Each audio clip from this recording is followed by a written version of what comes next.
mbokki internet Sénégal live ak si leen ci li yéenekaay yi xëyee ci semaine 10 jàpp 15 septembre dañu koy tàmbale ci politique sëkkatal gi ñu def ki nga xam ne moo di maître Madické Niang moo gën bokk na ci li gën a fës ci semaine bi le quotidien di ñu xam ne maître Abdoulaye Wade gannaaw ay kàddu yu ñagas yi mu yëkkati teg ko ci ndodd ki nga xam ne moo di maître Madické Niang daal dina ciy génnaat ba mu set Vox moom di wax li nga xam ne moo di Wade rétropédale maanaam dafa dellu ginnaaw nee na dafa yëkkati yooyu la kàddu tax dafa meroon rek Les Échos moom di wax ne Wade dafa def benn virage à 180 degrés sotti na li nga xam ne moo di ndox bu sedd ci lakk gi nga xam ne moo naroon am ci diggante moom ak maître Madické Niang tey ci politique ci mbirum Khalifa Sall la ñuy tàbbi Khalifa Sall fi nekkoon maire Ndakaaru Khalifa Sall dootul signéeti benn document bu tukkee ci mairie bu Ndakaaru Les Échos moo ko xamle ci samedi bi gannaaw dàq gi nga xam ne Macky Sall dàq na ko ci mairie bu Ndakaaru yooyu les fonctions moom wan na ko ginnaaw ci mairie bu Ndakaaru ba tey sax nag ab pëccxoo moo ci am la tribune tuddee ko danse des vautours ci chaise bi nga xam ne moom la Khalifa Sall doon toog yooyu les vautours sax nag amuñu benn kersa amuñu dara lu ñuy bañ ci li ni mel ci ay kàddu Les Échos waaye ki nga xam ne moo di Ousmane Tanor Dieng dafa daal di disqualifié kii di PS ngir mu bokk ci bile guerre des trois parti socialiste nag yëkkati wuñu fa dara lu leer ci li nga xam ne moo di dina bokk ci candidature yi nga xam ne ñoo fas yéene jongante boobule chaise bu Khalifa Sall ci mairie bu Ndakaaru ndax ci réunion secrétariat exécutif bu boobule parti yëkkati wuñu fa lenn li nga xam ne dafay firndeel wala muy weddi ne dañuy bokk ci boobule mairie bu ñu sukkandiku ci le quotidien ci wàllu wér gu yaram tam li ci gën a fës ci semaine bi jàngoro ji ñuy wooye VIH sida ngir xeex ko L'As quotidien mu ngi xamal ne professeur Mboup moom mu ngi wax ne nañu daal di légaliser li nga xam ne moo di direct injectable bi di pikiru gi ñuy pikiru ngir mu wàññi wàllaate gi nga xam ne dañu koy daal di defante ci bu ñuy nëbbatu di pikiru ci wàllub yoon samedi bi yemook fukki fan ak juróom ci weeru septembre Cheikh Tidiane Gadio nag ñu jàppoon ci États-Unis jamono yee ñu weesu toppeetuñu ko dara plainte ga ñu déposé woon ci boobu la réew daal di nañ koy retiré L'As mu ngi wax ne Cheikh Tidiane Gadio libre na Les Échos di ko firndeel di wax ne ki fi nekkoon na jëwriñ gi ñu dénk wàllub bitim réew mën naa ñibbisi fii ci réewam te amatul lenn lu ñu koy toppee ci semaine bi xibaar gu tiis gi amoon na fii di jëye yi nga xam ne amoon na ci géej gi ca Casamance ñeenti nit daal dinañu ñàkk seen bakkan ci ay bateau yoo xam ne dafa daal di suux bu ñu sukkandikoo ci le quotidien réew mi quotidien moom it di dikkaat ci yooyu les noyades di wax ne am na ñetti ndaw yoo xam ne dañoo daal di lab ci géej gi ci Rufisque ak ci Bargny beneen jëye bu am ci Tivaouane ci quartier bu Kër Assane benn paa bu toll ci juróom-ñaar fukki at ak benn la ñu daal di faat daal di yóbbu bopp bi bu ñu sukkandikoo ci l'observateur mu ngi wax ne ba tey moom L'Obs ba tey ngóor soosu ci ay ñetti weer ci gannaaw borom ak it sëtam daal di nañ leen faat ñoom itam ci xibaar yu mujj yi ñu jot a am ñu ngi wax ne ngóor soosu ki nga xam ne moo di doomam bi wuyoo ci tuuru Gora Seck moo ko daal di faat daal dina koy dëggal ci enquêteurs yi te it di wax li nga xam ne moo di détail yi mu faatee ki nga xam ne moo di baayam mu ngoog mbokki internet Sénégal live fii la ñuy ndar keppe li fi gënoon a fës ci semaine bi ñu leen di ñaanal jàmm di leen dig daje ci beneen revue de semaine.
Une semaine semaine riche en rebondissements, voilà ce que révèlent les unes de la presse quotidienne sénégalaise du lundi 10 au samedi 15 septembre 2018. Semaine en politique, guerre au sein du PDS, Madické et Wade vedette des unes de la presse quotidienne cette semaine. La hache levée puis enterrée entre les deux maîtres est revenue en boucle.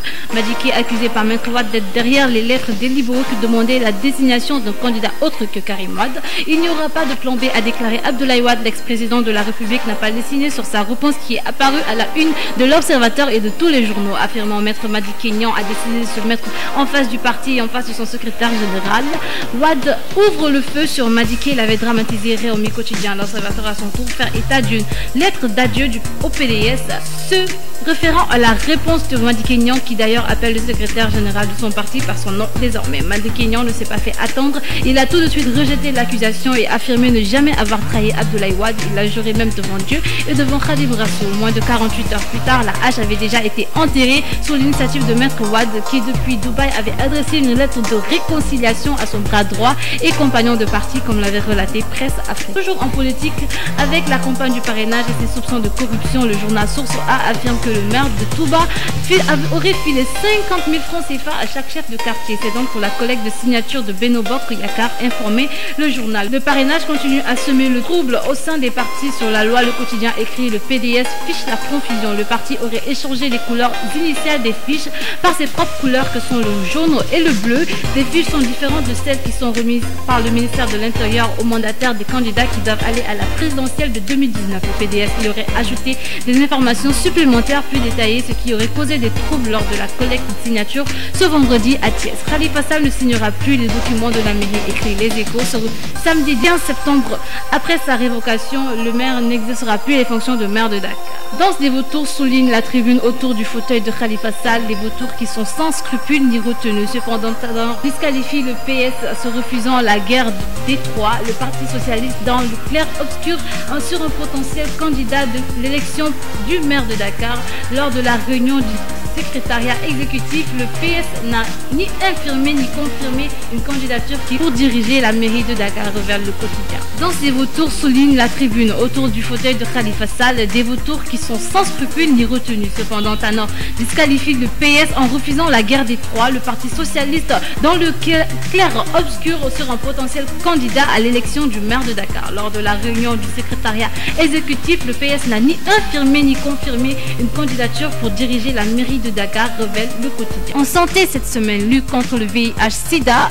Selon l'As quotidien, le professeur Mboup préconiserait la légalisation des drogues injectables pour diminuer la contamination due aux injections clandestines. Et du monde de la justice. Ce samedi 15 septembre, Tidiane Gadio ne fait plus l'objet de poursuite. La plainte déposée aux États-Unis a été retirée. L'As écrit qu'il est libre. Les Échos renforcent en affirmant que l'ancien ministre sénégalais des Affaires étrangères peut désormais jouir de toute sa liberté. En société cette semaine, la grande bluffée des macabres. Ce week-end en Casamance, 4 personnes ont perdu la vie lors des chavirements, avait annoncé le quotidien.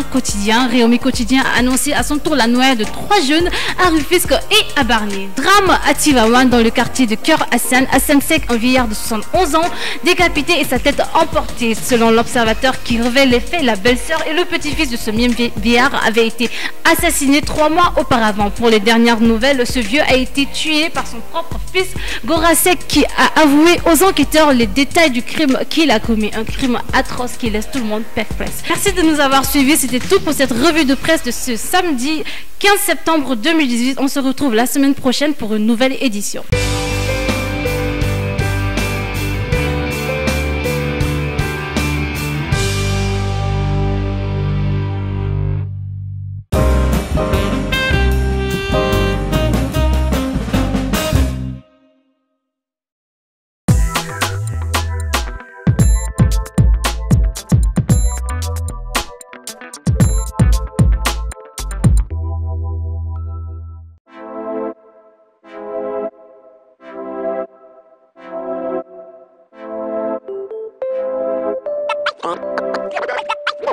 One.